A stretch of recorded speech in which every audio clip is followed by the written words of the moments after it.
On peut vraiment dormir de partout. Chaque fois qu'on rentre dans un nouveau pays, même après des milliers de kilomètres, on se pose toujours la même question.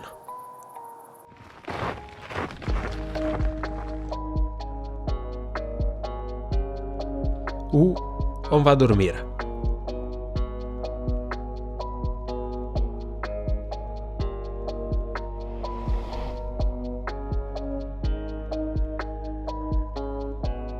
Et selon les pays, ça peut être plus ou moins facile. La plupart des temps, on est obligé de se cacher. Et d'autres fois, tout est bien organisé.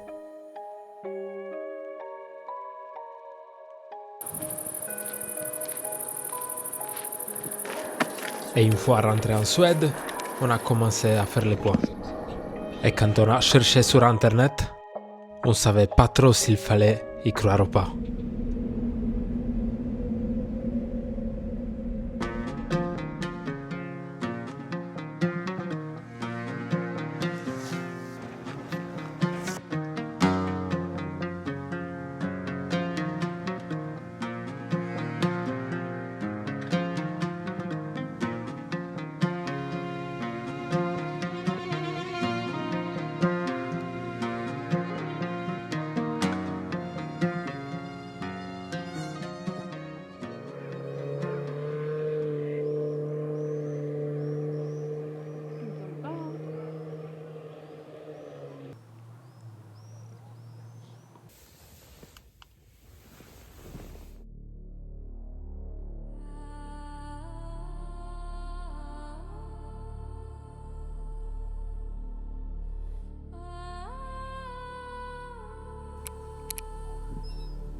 On vient de rentrer en Suède et on a déjà découvert deux choses. La météo change toutes les 10 minutes et on peut dormir de partout.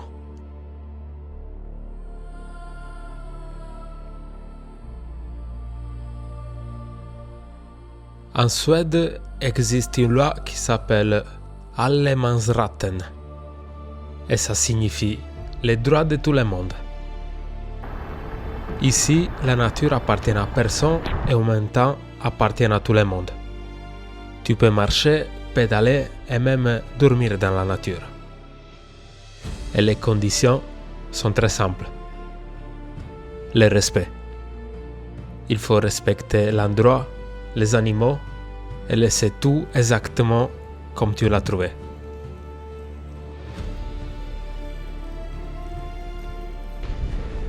Davvero bello, mi piace davvero tanto. Guardate che figo.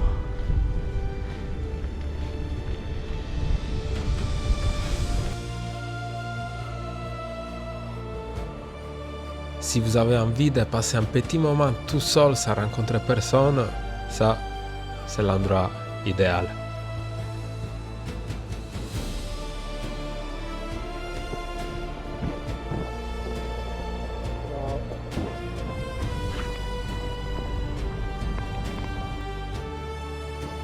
On disait avec Elena que la Suède, à notre avis, elle est très sous-estimée. Où tu peux voir ces lacs tous les 5 km avec ces forêts vraiment calmes, avec très peu de gens. La seule chose, c'est la pluie. Toutes les 5 minutes commence à pleuvoir, mais ça ne nous importe pas. De toute façon, nous, on a nos kawaii. Et quand tu passes la journée immergée dans des paysages comme ça, tu arrêtes même de chercher. Tu t'arrêtes et tu comprends que tu es déjà au bon endroit.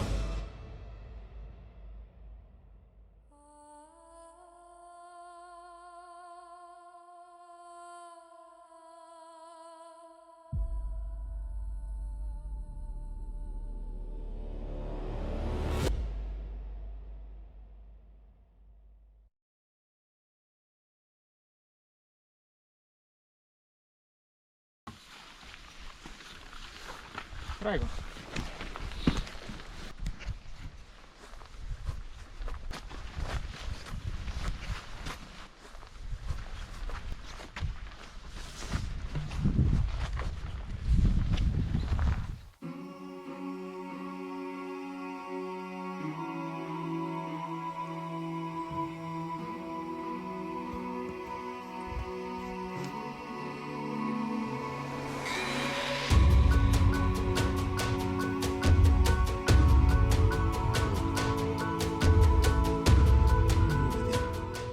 y a un monsieur qui est arrivé, mais il est juste en train de préparer un événement pour faire une course de ce bateau.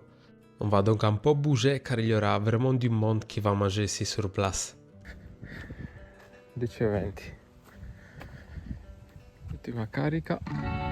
Plus on va vers le nord, et plus on reste fasciné des endroits qu'on découvre. Et quand je pense qu'à la base on est venu ici juste pour échapper à la chaleur de l'été, La violetture. je me dis que ça vaut vraiment le coup de prendre un vélo et partir comme on a fait. Sono 13 gradi. 13 gradi. Ça fait du bien le feu. On peut découvrir de nouvelles passions et on apprend quelque chose tous les jours. Dans le cimetière maintenant, l'eau, elle a pas l'air bien du tout. C'est complètement blanche, on le voit pas trop, mais elle fume, je sais pas ce que c'est. Et celles-ci, messieurs dames, sont des cèpes, sont des jolis cèpes et on va les manger pour ce soir.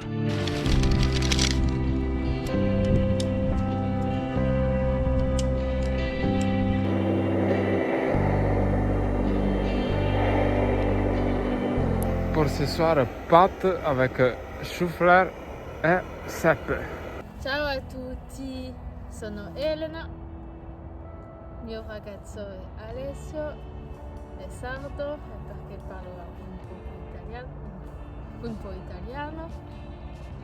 J'espère que tu ne me trouves pas dans le...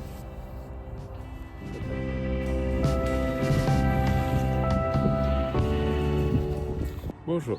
C'est 8h et on va s'arrêter au McDonald's qui est à 15 km d'ici. Comme ça, je vais travailler un petit peu. Et on va recharger toutes les batteries. Donc, heureusement, la tente aujourd'hui, elle est bien sec. Petit déjeuner, après on part. Allez, c'est parti.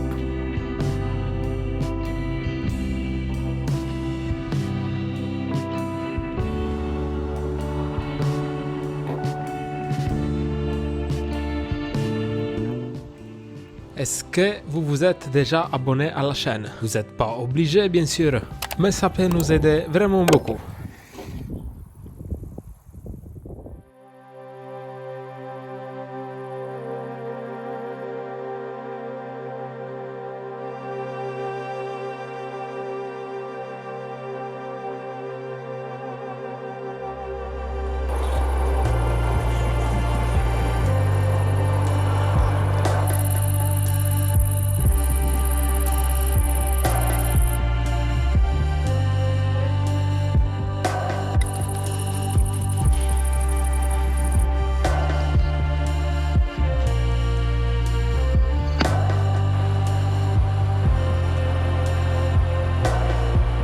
Alors, à la base, on s'est arrêté pour manger quelque chose, mais après, on s'est demandé pourquoi pas dormir ici?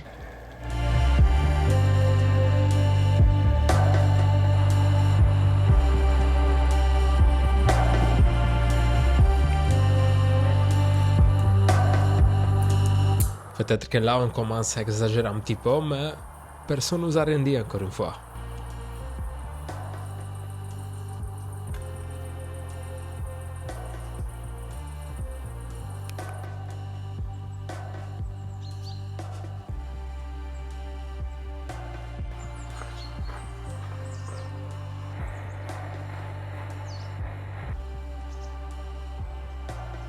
C'est pas beaucoup. Non,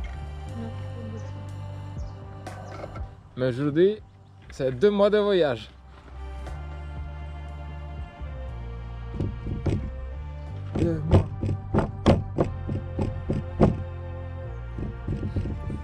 Donc on rentre. Non.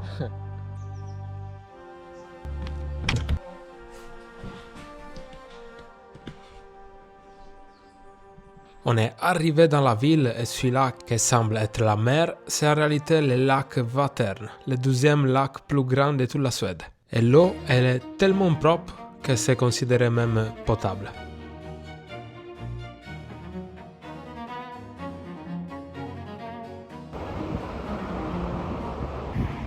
Une belle montée. Il fait à nouveau chaud. C'est chaud. Il y a 21 degrés. Voilà, on est à nouveau au milieu des forêts. Aussi, on est en train de quitter les Grands Lacs pour se diriger en direction Stockholm.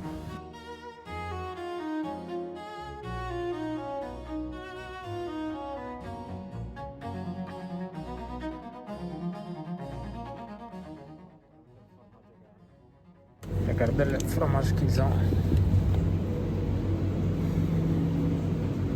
C'è anche il pecorino su sardo. Taleggio Colombo, il magnifico. Parmigiano. Mais nous, on avait envie d'un dessert.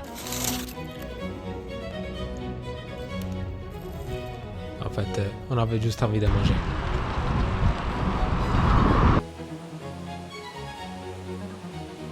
« 2928 km,28 km.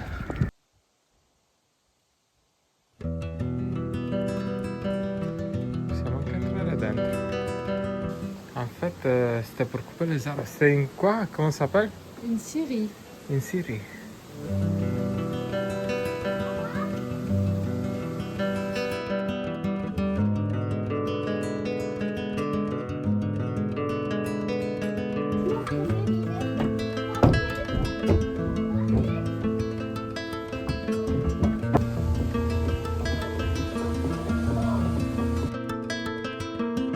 Et quand tu dors dans un endroit si calme, la chose que tu t'attends moins, c'est que juste à côté, il y a plusieurs centaines de personnes qui sont en train de construire des maisons sans aucun utensile électrique.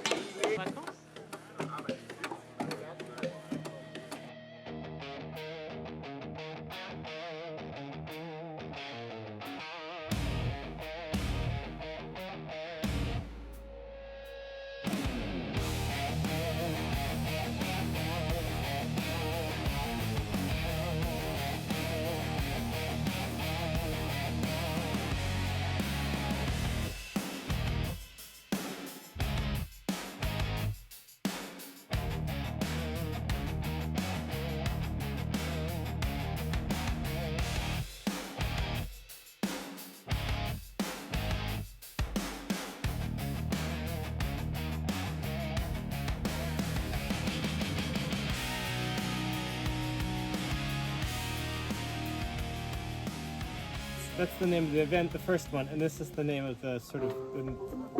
Jusqu'à maintenant, la Suède, c'est un des pays qu'on apprécie le plus. Et après tout ce temps passé dans la nature, ça va nous faire bizarre de retourner à la civilisation. Mais notre temps ici, c'est pas encore terminé. Et pour le 12e épisode de la Suède, il y aura pas mal de surprises. N'hésitez pas à laisser un commentaire, à vous abonner et à nous suivre aussi sur Instagram pour suivre notre aventure jour par jour.